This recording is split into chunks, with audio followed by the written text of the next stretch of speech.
अपने दोस्तों और अपने खानदान के साथ यस्सु की मोहब्बत को बयान करने की तरबियत के पहले हफ्ते और पहले दिन में खुशामदीद कहते हैं, और हम अपने दोस्तों और अपने खानदान के लिए दुआ करने के मुताल्लिक बात करेंगे। इसलिए चलें अभी इस तरबियत को शुरू करें।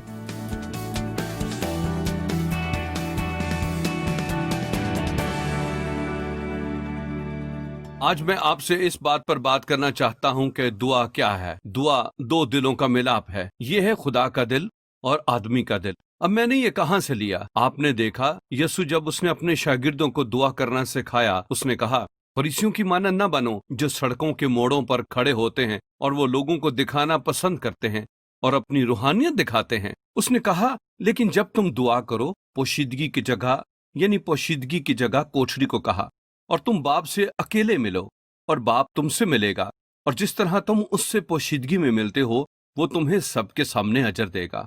आप देखते हैं खुदा हमसे चाहता है कि हमसे हर एक से उसके साथ करीबी ताल्लुक हो। ये बहुत अहम है जब हम अपने खानदानों और अपने दोस्तों के लिए दुआ करते हैं, क्योंकि मोहब्बत जबरदस्त तहरीक है। हमें जरूर ही खुदा की मोहब्बत से भरे होना चाहिए। वो कहाँ से आती है?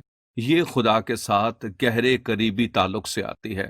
मतलब पास आना, उसे जानने के लिए उसके साथ रफाकत रखना।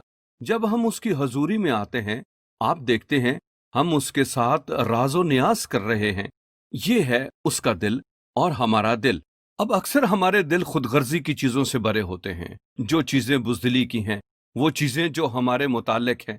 लेकिन जब हम खुदा के दिल पर नजर करते हैं और जो कुछ उसके दिल पर है, हम इंकिशाफ करते हैं कि उसका दिल मोहब्बत से भरा है। और इसलिए जो ही हम उसकी हजूरी में दाखिल होते हैं और उसके दिल पर दस्तक देते हैं, वो हमें दूसरे लोगों के लिए मोहब्बत देता है। ये है दुआ करने और खानदान के लिए दुआ करने की बुनियाद। हम खुदा की हजूरी में आते हैं जो कि मोहब्बत है, वो हमें अपनी मोहब्बत से भरता है, और तब मोहब्बत से भरे दिल के साथ दुआ काबिल कबूल होती है। और मैं आपको बता सकता हूं कि जब आप खुदा के दिल में उसकी मोहब्बत को देखते हैं, तब आप दुआ करने के काबिल होते हैं और उन चीजों के मुताबिक जो उसके दिल पर है। और बाइबल क्या कहती है? बाइबल पहला यूहन्ना बाब 5 में कहती है, और हमें जो उसके सामने दिलेरी है उसका सबब ये है कि उसकी मर्जी के मुआफिक कुछ मांगते हैं तो वो हमारी सुनता है।